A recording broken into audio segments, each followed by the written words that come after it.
হঠাৎ করে সুমন বলল, লাদেন একটা কথা বলবো। বল, কি বলবি? না মানে আমি বলতে চাইছি, তুই কি তোর জীবনে কারো প্রেমে পড়েছিলি? সুমনের কথা শুনে আমার রাগ মাথায় উঠে গেছে। শালা আমার সম্পর্কে সব কিছু জানে, এরপরেও এসব প্রশ্ন করছে। হঠাৎ করে গাড়ির চাকা বাহিরে কোনো কিছুর সাথে লাগার কারণে রিয়া আমার উপরে এসে পড়ল। কি যে একটা বিপদে পড়লাম, না পারছি কিছু বলতে, না পারছি কিছু করতে। রিয়ার দিকে একবার চোখ গরম করে তাকাতেই রিয়া ভয়ে চুপচাপ হয়ে বসে পড়ল। সুমন আমাকে আবার প্রশ্ন করল, লাদেন আমি কি বলেছি? আমার প্রশ্নের উত্তরটা দিবি না? দেখ সুমন, মেজাজ এমনি অনেক গরম হয়ে আছে, এর ভেতরে আমাকে আর রাগান্বিত করবি না। আর তুই কি এখন আমার সাথে মজা করছিস? আপু আমার দিকে তাকিয়ে বলল, ঠান্ডা খাবি? এনে দিব কি? আমি কিছু বলার আগে রিয়া বলে দিল, শুধু ঠান্ডা খেলে কি হবে? তোমার ভাইকে বরফ দিয়ে গোসল করিয়ে আনো, তাহলে মেজাজ হয়তো কিছুটা ঠান্ডা হবে। আমি আর কারো কোনো কথার উত্তর না দিয়ে চুপচাপ বসে আছি। আমি জানি রিয়া সবাইকে ওর দলে নিয়ে গেছে, সবাই এখন চাই আমি যেন রিয়াকে বিয়ে করি। প্রায় 2 ঘন্টা জার্নি করার পর আপু বলল, আমরা চলে এসেছি। আমি শুধু আপুর দিকে তাকিয়ে বললাম, তুই না বলেছিলি আমাদের অনেক দূর যেতে হবে, আর এখন এত তাড়াতাড়ি আমরা চলে এলাম? এত নাটক করার কি দরকার ছিল বল? সকাল সকাল তো আমাকে একটু ঘুমাতেও দিলি না। আপু একটা মুচকি হাসি দিয়ে বলল, যে মেয়েকে আমরা দেখতে এলাম, এই মেয়ে কিছুক্ষণ পর কলেজে চলে যাবে, এজন্যই তো তাড়াতাড়ি চলে এলাম। গাড়ি থেকে নামতেই একটি ছেলে আমাদের দিকে এগিয়ে এলো। সুমন আমার কানে কানে বলল, এই ছেলেটা নাকি মেয়ের ভাই, মানে আমার শালা হবে। আপু আর সুমন আগে আগে যেতে লাগলো, সেতু মাঝখানে আর রিয়া আমার সামনে। হঠাৎ আলতো আওয়াজ করে রিয়া বলল, আমাকে ছাড়া অন্য মেয়ে বিয়ে করে তুমি সুখে থাকতে পারবে বুঝি? রিয়ার কথার উত্তর দিয়ে আমি বললাম, মুরব্বীদের মুখে শুনে এসেছি, সবাইকে এক কথা বারবার বলতে নেই, তাহলে ওদের শরীরের ভাব বেশি হয়ে যায়, নিজেকে নিজে চিনতে পারে না। সবাইকে বেশি তেল দিতে নেই। থাক, এখন আর কথা বাড়াতে চায় না, ভালো একটা কাজে এসেছি, প্লিজ এখানে কোনো ধরনের ঝামেলা করো না। রিয়া মুচকি হাসি দিয়ে বলল, ভালোবাসার মানুষ যদি সুখে থাকে তাহলে তাকে আমি কেন বিরক্ত করব? আমার জীবন হয়তো দুঃখে যাবে, নয়তো ওপারে গিয়ে তোমার জন্য দোয়া করব। তবে একটা কথা কি, আমি তোমাকে সত্যিই ভালোবাসতাম, তবে সেটা প্রকাশ করার আগে যে এত কিছু হয়ে যাবে এটা আমি জানতাম না। দোয়া করি তোমার জীবন যেন সুখেই যায়। এই কথাগুলো বলে রিয়ার চোখের পানি মুছল। রিয়ার কথাগুলো শুনে আমার বুকের মাঝে কেমন জানি চিনচিন করে ব্যথা করতে লাগলো। কেন এমন হলো এটা বলতে পারছি না, তবে আমার কেমন যেন মনে হচ্ছে আমি আমার আপনজন কাউকে হারাতে বসেছি। বাসার ভেতরে গিয়ে সুমনের পাশে চুপচাপ বসলাম। আপু আর রিয়া ভেতরে গেল, সেতু আমাদের সামনে গিয়ে বসলো। সেতুর দিকে তাকাতেই সেতু আস্তে করে বলল, দোয়া করি মেয়েটা যেন কালো হয়, আর এই কি যেন বলে না, বয়ফ্রেন্ড নাকি। সুমন সেতুকে ধমক দিয়ে বলল, চুপ করবে সেতু, এসব কথা কেউ বলে? যদি ওদের কেউ শুনে ফেলে তো কি হবে? সেতু আর কিছু না বলে মন খারাপ করে বসে আছে। কিছুক্ষণ পর আপু আর রিয়া বাহিরে আসলো। আপু আমার পাশে বসে বলল, আমি বলছি না মেয়েটা তোর সাথে খুব মানাবে? সাথে রিয়াও তাল মিলিয়ে বলল, ওর সাথে খুব মানাবে, বলতে হবে মেয়েটা অনেক সুন্দর।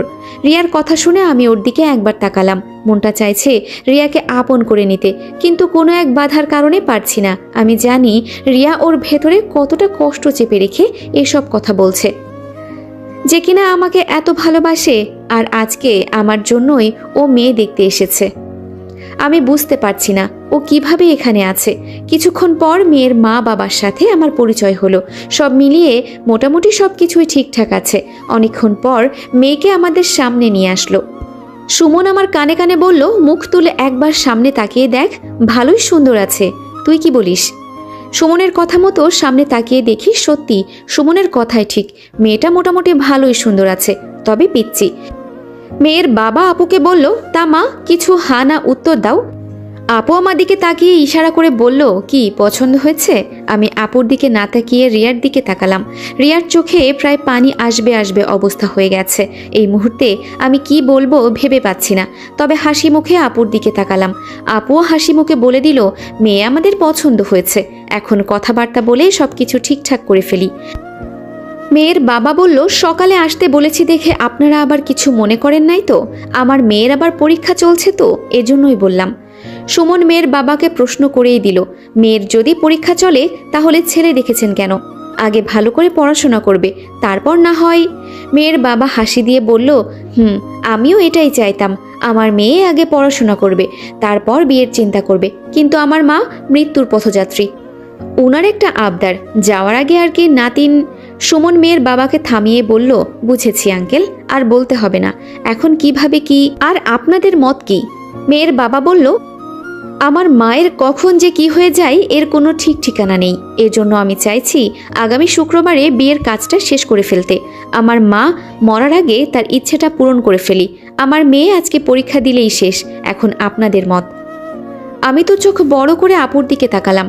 রিয়া হঠাৎ কণ্ঠস্বর নিচু করে বলল, সুমন ভাইয়া, আমি ভেতরে আছি, যদি কোনো দরকার লাগে আমাকে বলবেন, কেমন? আপু আমার দিকে তাকিয়ে একটা হাসি দিল। মনে মনে বললাম, আজকে কি নিজের বিপদ নিজেই ডেকে আনছি নাকি? আমাকে কোনো কিছু জিজ্ঞাসা না করে সুমন উত্তর দিল, আলহামদুলিল্লাহ, আমরাও রাজি আছি। আমার বন্ধু এমনিই চাকরি করে, কয়েকদিন ছুটি নিয়ে এসেছে, আর এই সুযোগে কাজটা সেরে ফেললে ভালো হবে, কি বলেন? মেয়ের বাবাও হাসি মুখে বলল, তাহলে এই কথাই রইল, আমার মেয়ে হয়তো কিছুক্ষণ পর পরীক্ষা দিতে চলে যাবে, তা তোমরা কি কেউ আমার মেয়ের সাথে আলাদা করে কথা বলতে চাও? আপু শুধু বলল, মেয়ে রাজি থাকলেই হবে, কথা বললে আর কি হবে। এভাবেই সব কথা বলতে বলতে অনেকটাই সময় চলে গেল। খাওয়া দাওয়া করে বাসার উদ্দেশ্যে সবাই রওনা দেব বলে বাসা থেকে বের হলাম।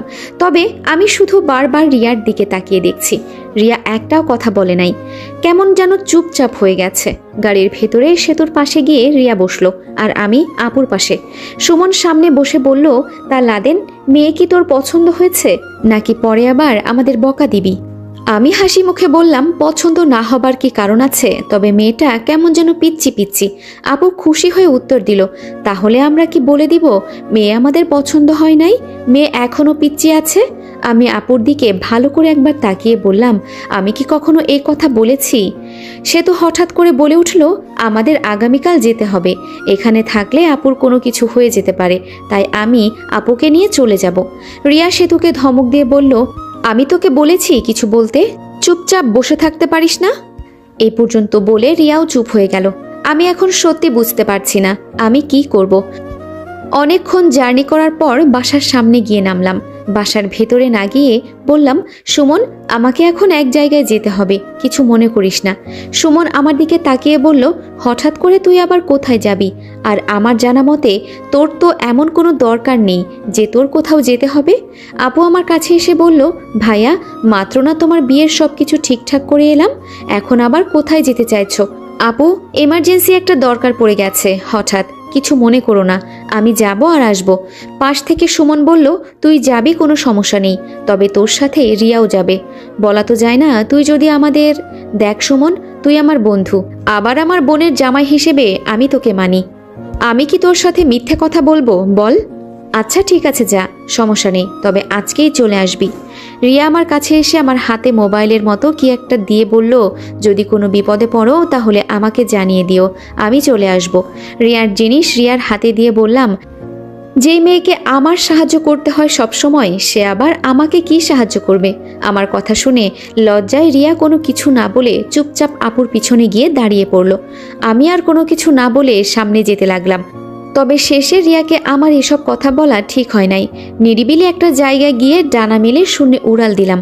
মাঝে মাঝে একটা বিষয় চিন্তা করলে খুব ভালো লাগে। আগে ছিলাম কি আর এখন হয়েছি কি, হ্যাঁ, চিন্তা করা যায়? নিচে নেমে কোনো মতে মুখ ঢেকে আমাদের বাসার দোকানের সামনে গেলাম। কতদিন পর আমার নিজের বাড়িতে এসেছি, মনটাই ভরে গেল। মুক্তা আমাকে ভেতর থেকে দেখে একেবারেই চিনে গেল। মুক্তা আমাকে দেখার সাথে সাথে দোকান বন্ধ করে সামনে হাঁটতে লাগলো। আমিও ওর পেছনে পিছনে যেতে লাগলাম। কিছুক্ষণ পর মুক্তা নিরিবিলি একটা পরিবেশে দাঁড়িয়ে বলল, কেমন আছো লাদেন? মুক্তার মুখে আমার নাম শুনে আমি খুব অবাক হলাম। তাও মুক্তার কথার উত্তর দিয়ে বললাম, এই তো আলহামদুলিল্লাহ, ভালো, তুমি? মুক্তা হাসি মুখে বলল, আমি অনেক অনেক ভালো আছি, যা বলার বাহিরে। তুমি আমার জন্য যা কিছু করেছো না, কি বলবো আর তোমাকে। আমাকে নতুন করে বাঁচতে শিখিয়েছো তুমি। তবে একটা কথা, তোমাকে আর পালিয়ে বেড়াতে হবে না। আমি সেই দিনই থানায় গিয়ে তোমার আম্মুকে যারা খুন করেছে তাদের ধরিয়ে দিয়েছি। আমার কাছে ভিডিও ফুটেজ ছিল, আমি কোনো এক কারণে ভিডিও করে রেখেছিলাম, কিন্তু কোনো একদিন যে এর প্রয়োজন হবে তা আমি জানতাম না। কোর্টে তোমাকে নির্দোষ প্রমাণিত করেছি আমি। তুমি ছিলে না, আমি বলেছি তুমি পালিয়ে অন্য কোথাও আছো। শুধু একদিন সময় করে কোর্টে গিয়ে দেখা করে আসবে। আর তোমার চাচা চাচি সব সময় আমাকে তোমার কথা বলে। তুমি কই আছো, আমি যেন তাদেরকে তোমার কাছে নিয়ে যাই। তুমি একা এত কিছু কিভাবে করলে?